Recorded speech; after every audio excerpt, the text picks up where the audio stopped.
Corona வந்த பிறகு அதிகமாக யாருக்கும் வேலை வாய்ப்பு கிடையாது, பணம் கையில் நிற்பதே கிடையாது. இந்த ஒரு தருணத்தில் சைக்காலஜிக்கல் ஆஃப் சேல்ஸ், மல்டிநேஷனல் கம்பெனியாக இருக்கட்டும், இ காமர்ஸாக இருக்கட்டும், நம்ம ஏமாற்ற நினைக்கும் முதலாளித்துவமாக இருக்கட்டும், எப்படி அவர்களுடைய பொருளை விற்பனை செய்கிறார்கள் பாகம் 2 தான் பார்க்க போகிறோம். இந்த ஒரு காணொலிக்கு நம்ம நினைக்கிற இல்லாட்டி நம்ம எய்ம் பண்ணியிருக்கிற லைக்ஸ் எவ்வளோ அப்படின்னு கேட்டிங்கன்னா 1,00,000 பூ. அன்பு தமிழஞ்சங்களுக்கு தமிழ் பொக்கிஷத்தின் வணக்கங்கள்.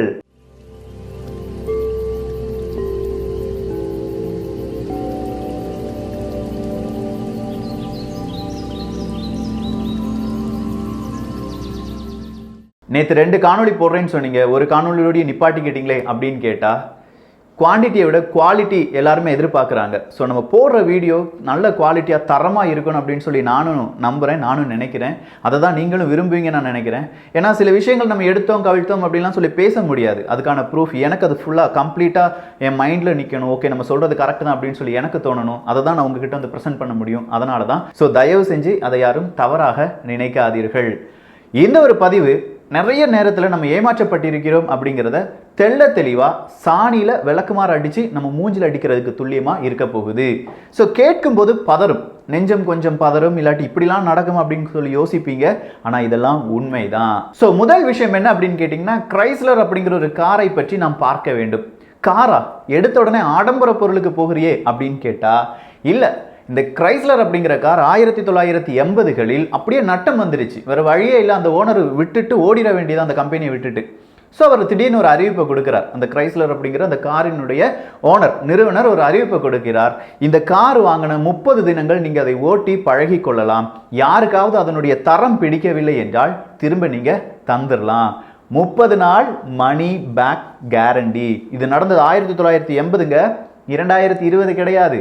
ஸோ அங்கே அந்த கிரைஸ்லர் அப்படிங்கிற அந்த நிறுவனத்தில் வேலை செய்யும் பல நபர்களுக்கு ஒரு சந்தேகம், இந்த முதலாளிக்கு பைத்தியம் பிடிச்சிருச்சு, என்னடா 30 நாள் ஒரு காரை ஓட்டிட்டு திருப்பி தர சொல்றாரு அப்படின்னு சொல்லி எல்லாருமே நினைக்கிறார்கள். ஆனால் அதன் பிறகு அந்த கிரைஸ்லர் அப்படிங்கிற அந்த காரினுடைய சேல்ஸ் நீங்கள் எடுத்துக்கிட்டீங்கன்னா கிட்டத்தட்ட அவர்களுடைய வரலாற்றில் அவ்வளோ பெரிய சேல்ஸ் நடந்ததே கிடையாது. சரி, அப்படின்னா எவ்வளவு கார் ரிட்டர்ன் வந்துச்சு அப்படின்னு கேட்டிங்கன்னா 0.1% ஆஃப் கார். அவங்க ஒரு வருஷத்துக்கு 10 கார் வித்தாங்கன்னா ஒரு கார் கூட ரிட்டர்ன் வரல. எதற்காக வரவில்லை அப்படின்னா இந்த கார் கம்பெனியே நஷ்டத்துக்கு வந்தது.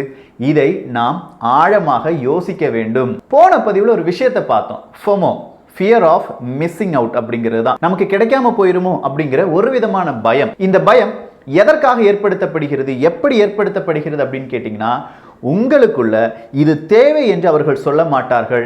இதுதான் உன் தேவை, அதை சீக்கிரமா வாங்கு அப்படின்னு சொல்லி ஒரு அர்ஜென்ட், ஒரு அவசர நிலையை உங்கள் முன்னாடி கொண்டு வருவார்கள். இதன் வழியாகத்தான் ஃபியர் ஆஃப் மிஸ்ஸிங் அவுட்டை இ காமர்ஸ் சைட் எல்லாம் ரொம்ப பெரிய அளவில் பிரபலப்படுத்துகிறார்கள். உதாரணத்துக்கு சொல்லணும்னா 3 மணிக்குள்ள இந்த சேல்ஸ் வித்து முடிஞ்சிரும், இத்தனை மணிக்கு நீங்க ஆர்டர் பண்ணீங்கன்னா நாளைக்கு டெலிவரி வந்துடும். இதெல்லாம் என்ன சொல்லுது, உங்களை சீக்கிரமா வாங்கு, அர்ஜென்டா வாங்கு, உனக்கு டைம் இல்லை அப்படி இப்படின்னு சொல்லி உங்க மனசு அது என்ன செய்யுது, வேறு விதமாக மாற்ற நினைக்கிறது.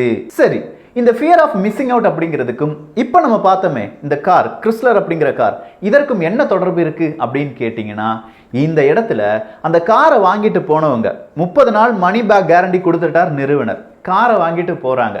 கார் அப்படிங்கிறது அன்றைய ஒரு காலகட்டத்தில் 1980 பொறுத்த வரைக்கும் எல்லாருக்குமே ஒரு கனவு மாதிரி, ஒரு ட்ரீம். அந்த ட்ரீம் அவங்க வாசல்ல வந்து நிற்குது. குடும்பத்தில் ஒரு ஆளாக அந்த காரை பார்க்குறாங்க. அந்த காரை பார்க்கும்போது அவங்களுக்குள்ள அந்த காரை விட்டு கொடுக்க கூடாது அப்படிங்கிற ஒரு எண்ணம் மறைமுகமாக விதைக்கப்படுகிறது. அப்படி விதைக்கப்படுவதால் 30 நாட்களுக்கு பிறகு அந்த காரை அவர்கள் திரும்ப கொடுக்க மாட்டார்கள். ரொம்ப ரேரா உள்ள மனிதர்கள் தான் காரை திருப்பி கொடுத்தாங்க. ஸோ ஒரு பொருள் விற்காமல் இருந்ததற்கான காரணம் அந்த பொருளின் மீது ஒரு நம்பிக்கை இல்லாமல் இருந்தது. அதன் காரணமாக அதை வாங்க நாம் மறுத்துவிட்டோம். 30 நாள் மணி பேக் கேரண்டி அப்படின்னு சொன்ன உடனே அந்த பொருளின் மீது ஒரு விதமான நம்பிக்கையை நமக்கு தெரியாமலேயே இந்த நிறுவனங்கள் விதைக்கின்றன. அதன் காரணமாக அந்த பொருளை நாம் வாங்கிக் கொள்கிறோம். இதை வேறொரு பெயரில் அழைப்பார்கள், லாஸ் அவர்ஷன், இழப்பின் வெறுப்பு அப்படின்னு சொல்லலாம். ரொம்ப நாளா நீங்க நினைச்சிட்டு இருக்கிற பொருள் உங்களுக்கு கிடைக்கும், ஒரு சந்தோஷம் இருக்கு பாருங்க, அந்த சந்தோஷத்தை விட உங்களுக்கு கிடைக்க இருந்த பொருள் உங்களுக்கு கிடைக்காமல் போகும் ஒரு வெறுப்பு இருக்கு பாருங்க, அது 2 மடங்காக இருக்கும். சோ நமக்கு கிடைத்த பொருளுக்கு சந்தோஷம் குறைவாகவும் நமக்கு கிடைக்காத பொருளினுடைய துக்கம் 2 மடங்காகவும் இருக்கும். இதை தான் லாஸ் அவர்ஷன் அப்படின்னு சொல்றாங்க. இந்த வழியாக மக்களை எப்படி ஏமாற்ற முடியும்? முதல் விஷயம், உங்களுக்கு ஃப்ரீ சாம்பிள்ஸ் கொடுப்பாங்க. ஃப்ரீ சாம்பிள்ஸ் அப்படின்னு சொன்ன உடனே இல்லாட்டி ஒரு ப்ராடக்ட்டை கொஞ்ச நாள் நீங்கள் என்ன செய்யலாம், உபயோகித்து பார்க்கலாம் அப்படின்னு சொல்லுவாங்க. அந்த 30 நாள் மணி பேக் கேரண்டி மாதிரியே ஒரு பொருளை நம்ம உபயோகித்து பார்த்து விட்டோம் என்றால் அது நமக்கு பிடித்து விடும். அப்படி பிடித்த பொருளை உடனடியாக நம்மளால் இழக்க முடியாது. அதன் காரணமாக மொத்தமாக நாம் வாங்கி விடுவோம். இது முதல் மேட்டர். அடுத்ததா கூப்பன் கொடுப்பாங்க. 5000 ரூபாய்க்கு 50 ரூபாய் கூப்பன் கொடுத்தாலும் எனக்கு 50 ரூபாய் கூப்பன் கிடைச்சிருக்கு, 5000 பொருளை வாங்க போகிறேன் அப்படின்னு சொல்ற நிறைய மனிதர்கள் இங்கே இருப்பார்கள். அதுதான் அவர்களுடைய வெற்றி. யாருடைய வெற்றி? இந்த எம்என்சியோட வெற்றி அப்படின்னு சொல்லலாம். அடுத்ததா FOMOவை கிரியேட் பண்ணுவாங்க, fear of missing out. First பார்ட்டை நீங்க போய் பார்க்கலாம். சரி, இது எதுவுமே நடக்காது அப்படின்னு சொன்னா இல்ல, இந்த நேரத்தில் த இலூஷன் ஆஃப் லாஸை உங்க முன்னாடி கொண்டு வருவாங்க. சொல்லட்டுமா எப்படின்னு? இதெல்லாம் நீங்க நிறைய பேர் உணர்ந்திருப்பீங்க. ஒரு சேல் போட்டிருப்பான், அந்த சேலை நீங்க நிறைய ப்ராடக்ட்டை வாங்கியிருக்க மாட்டீங்க.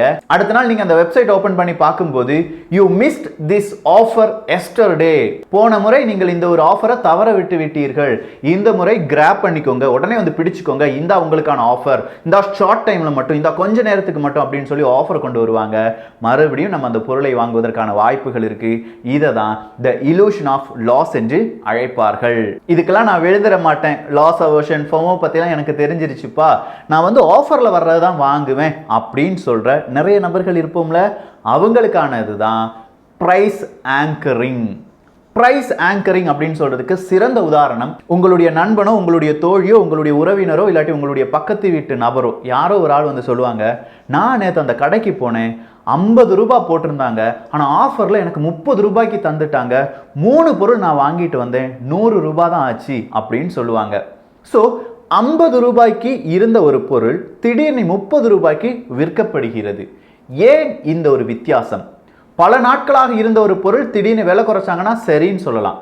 ஆனால் புதிதாக மார்க்கெட்டில் வர்ற பொருளே 50 ரூபாய் எம்ஆர்பி போட்டுட்டு 30 ரூபாய்க்கு விற்பாங்க.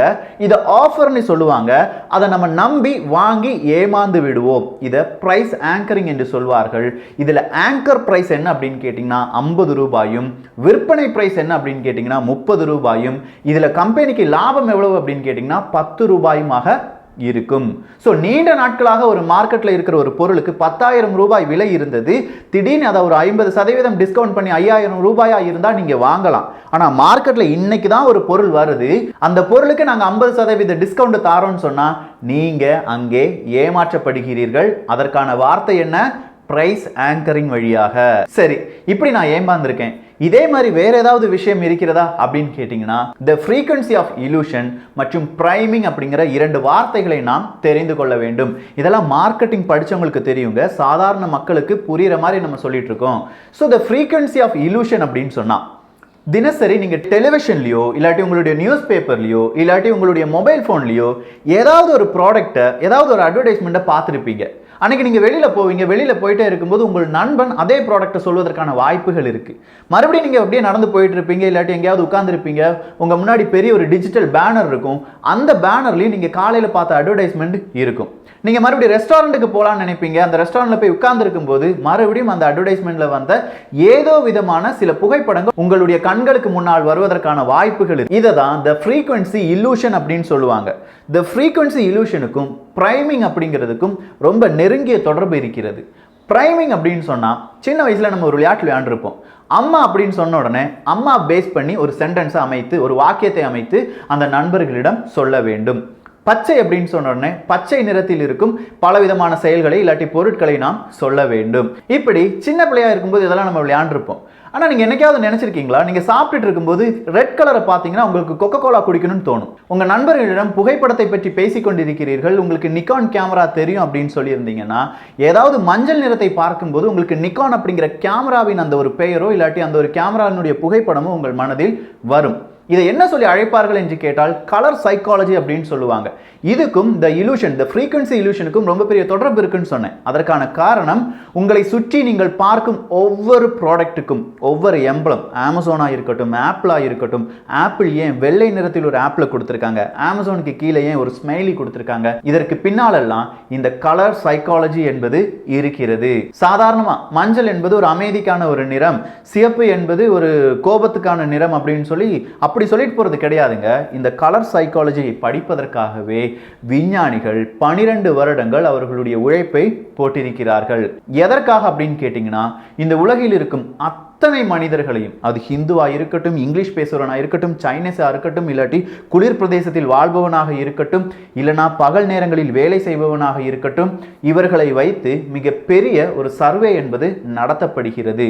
அவங்கவுங்க ஊர்ல இந்த கலர் சிவப்பை நீங்க எதற்கெல்லாம் பயன்படுத்துவீர்கள், இந்த நேரத்தில் இரவு நேரத்தில் நீல நிறத்தை பார்க்கும்போது உங்களுக்கு என்ன தோன்றும், இந்த மாதிரியான பல கேள்விகள், லட்சக்கணக்கான கேள்விகளை லட்சக்கணக்கான மனிதர்களிடம் கேட்டு அறிந்து அதற்கு பின்னால் ஒரு சாட்டை கிரியேட் பண்ணி, ஒரு ரவுண்ட் சர்க்கிள் சாட்டை கிரியேட் பண்ணி அந்த சாட்டை இந்த கலர் சைக்காலஜிக்காக பயன்படுத்தி வருகிறார்கள். நாம நினைக்கிற மாதிரி ஒரு அட்வர்டைஸ்மெண்ட் வருது, அந்த அட்வர்டைஸ்மெண்ட்டுக்கு பின்னாடி இருக்கிற பலவிதமான புகைப்படங்கள் எதேச்சியாக அங்கே வந்தது அப்படின்னு சொல்லி தயவு செய்து இனி நினைக்காதீர்கள். அதற்கான காரணம், அது எல்லாமே நம் மனதை, நம்முடைய சைக்காலஜிக்கலா நம்மளை வீழ்த்துவதற்காக ஏற்படுத்தப்பட்டது. இந்த ஒரு இமேஜை பார்த்தீங்கன்னா, இது ஃபுல்லாவே ஒரு ரெட் கலர் கொக்கோ கோலாக்கு ஒரு அட்வர்டைஸ்மெண்ட் தான். இதை பார்த்த பிறகு ரெட் அப்படின்னு சொல்லி ஒரு கலரை பார்க்கும்போது இன்டைரக்டா உங்க மைண்ட் எதை நினைக்கும்? கொக்கோ கோலாவை நினைக்கும். இந்த மாதிரி பலவிதமான கலர், இந்த ஒரு இமேஜை பார்த்தாலே உங்களுக்கு தெரியும், பல நிறுவனங்கள் அவர்களுடைய கலர், அந்த நிறத்திற்கான குணம், இதை பேஸ் பண்ணி தான் அவங்களுடைய லோகோ என்பதை அமைத்திருக்கிறார்கள். கடைசியா நம்ம பார்க்க வேண்டியதுதான் இந்த டீகாய் பிரைசிங். இந்த டீகாய் பிரைசிங் தான் ரொம்ப இம்பார்ட்டன்டான ஒரு மேட்டர். நிறைய வெப்சைட்லாம் இப்போ நீங்க பார்ப்பீங்க. உதாரணத்துக்கு இந்த இமேஜை பார்த்துக்கோங்களேன். Online subscription $59, print subscription $125, online and print subscription $125 அப்படின்னு சொல்லி போட்டிருக்காங்க. நமக்கு புரிகிற மாதிரி சொல்ல போனால் 8 GB RAM 256 GB ROM mobile phone $125, 6 GB RAM 256 GB ROM memory அதுவும் $125. அடுத்த ஒரு வெரைட்டி இருக்கு, 4 GB RAM 64 GB ஒரு மொபைல், அதே கம்பெனி தான், ஆனால் அதில் மெமரி ராமும் ரோமும் மட்டும்தான் மாறுது. அதனுடைய விலை என்ன? $59. நீங்க எதை வாங்குவீங்க? நல்லா யோசித்து பார்த்தால் நாம் வாங்கக்கூடியது எதுவாக இருக்கும்? அந்த 256 ஜிபிக்கு அந்த மொபைல் போனா தான் இருக்கும். 8 GB ராமும் 256 GB மெமரி இருக்கிற மொபைல் போன். ஆனா என்னைக்காவது நீங்க யோசிச்சிருக்கீங்களா 8 GB RAM ஒரு மொபைல் போனுக்கு தேவையா என்று? நம்ம யூஸ் பண்ணுற லேப்டாப், இல்லாட்டி உங்கள் ஆஃபீஸில் இருக்கிற, இல்லாட்டி உங்களுடைய ஸ்கூலில் இருக்கிற, காலேஜில் இருக்கிற எல்லா பெரிய கம்ப்யூட்டர்ஸுமே அப்ராக்சிமேட்லி 4 GB RAM, அப்படி இல்லைன்னா மேக்ஸிமம் 8 GB RAM இருக்கும். ஸோ அவ்வளோ பெரிய கம்ப்யூட்டருக்கு 8 GB RAM, இத்தினோண்டா இருக்கிற மொபைல் ஃபோனுக்கு 8 GB RAM. இதை கிமிக் அப்படின்னு சொல்லுவாங்க. வரப்போற 3 வருடங்கள் 2023 வரையிலும் பல சாஃப்ட்வேர் டெவலப்பர்ஸ் அவங்களுடைய கேம், அவங்களுடைய அப்ளிகேஷன் எல்லாமே தயார்படுத்தி கொண்டிருக்கிறார்கள். அந்த அப்ளிகேஷனுக்குலாம் உங்களுக்கு தேவைப்படும் ராமின் அளவு எவ்வளவுதான்? மேக்சிமம் 6 GB தான். எழுதி வச்சுக்கோங்க. ஸோ 8 GB மொபைலால் உங்களுக்கு ஏதாவது நன்மைகள் இருக்கா அப்படின்னு கேட்டால் எந்த நன்மையும் கிடையாது. ஆனால் நீங்கள் என்ன சொல்லிக்கலாம், உங்கள் மைண்டில் 8 GB ராமினுடைய ஒரு மொபைல் ஃபோனினுடைய ஓனர் நான் அப்படின்னு சொல்லி பெருமை செய்து கொள்ளலாம். வேறொரு கேள்வி கேட்கட்டுமா? நார்மலாக நீங்கள் ஐஃபோன் எடுத்து பார்த்துருப்பீங்க. ஐஃபோனில் இப்போ மேக்ஸிமம் வர்ற ராமினுடைய கெப்பாசிட்டி எவ்வளவு தெரியுமா? 2 GB -3 GB தான். ஆனால் அதே நேரத்தில் அதை விட ரொம்ப ஹை எண்டாக இருக்கும் அப்படின்னு சொல்கிற ஆண்ட்ராய்டு மொபைலில் இருக்கிற ராம் எவ்வளவு அப்படின்னு தெரியுமா? கிட்டத்தட்ட 6 GB. ஆனால் ஐஃபோன் அளவுக்கு ஸ்மூத்தாக அது இருக்குமா? இருக்காது. ஆப்ரேட்டிங் சிஸ்டம் ஒரு காரணமாக இருந்தாலும் அப்படி ஒரு பெயரில் 6 GB RAM அப்படின்னு சொல்லி ஒரு பெயர் வைத்தால் நீங்கள் அதை வாங்கி விடுவீர்கள் என்று பல கம்பெனிகளுக்கு, சைனீஸ் நிறுவனங்களாக இருக்கட்டும், பல நிறுவனங்களுக்கு தெரியும். அதன் வழியாகத்தான் அவர்களுடைய விற்பனையை நடத்துகிறார்கள். ஸோ கடைசியாக நம்ம பார்த்த example, online subscription 59, print subscription 125, online and print subscription 125. இதை எத்தனை மனிதர்கள்? கிட்டத்தட்ட 80% மனிதர்கள் மூன்றாவது ஆப்ஷனை சூஸ் பண்ணியிருப்பாங்க, ஆன்லைன் அண்ட் பிரிண்ட் சப்ஸ்கிரிப்ஷன். இதில் டீகாய் அப்படின்னு ஒன்று இருக்கு. இரண்டாவது ஆப்ஷன் இருக்கு பாருங்க, பிரிண்ட் சப்ஸ்கிரிப்ஷன். நம்ம நவீன உலகத்தில் இருக்கிறோம். இந்த பிரிண்ட் சப்ஸ்கிரிப்ஷன் அப்படிங்கிறது தேவையே கிடையாது. ஸோ இந்த பிரிண்ட் சப்ஸ்கிரிப்ஷனை நம்ம அங்கிருந்து தூக்கிட்டோம்னு வச்சுக்கோங்களேன், யார் எதை வாங்குவாங்க? 90% மக்களும் அந்த ஆன்லைன் சப்ஸ்கிரிப்ஷன் மட்டும்தான் வாங்குவாங்க. அதாவது $59 தான் அவனுடைய பேக்கெட்ல இருந்து செலவாகும். அவனுடைய பேக்கெட்ல கூடுதலாக ஒரு $70 செலவு செய்ய வைப்பதற்காக அங்கே புதிதாக தேவையில்லாத ஒரு ஆப்ஷன் சேர்க்கப்படுகிறது.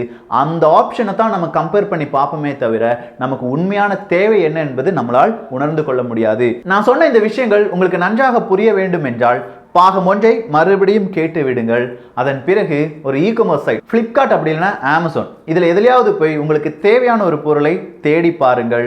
ஃபோமோ வரும், இலூஷன் வரும், பிரைமிங் வரும், நிறைய விதமான விஷயங்கள் நாம் பார்த்தது வரும். அதை பார்த்த பின்பு நாம் சொன்னதில் எவ்வளவு உண்மை இருக்கிறது அப்படிங்கிறது உங்கள் மனதுக்கே புரிய வரும். இந்த ஒரு காணொளி பற்றி உங்களுடைய கருத்துக்கள் இங்கே வரவேற்கப்படுகின்றன. எல்லோரும் தமிழ் பொக்ஷத்தில் இணைந்திருங்கள். தமிழ் பொக்ஷம் சேனலை சப்ஸ்கிரைப் செய்யாத தோழர்கள் தோழிகள் தயவு செஞ்சு சப்ஸ்கிரைப் பண்ணிக்கோங்க. நல்லதை பகிர்ந்து நல்ல சமுதாயத்தை உருவாக்குவோம். நன்றி, வணக்கம்.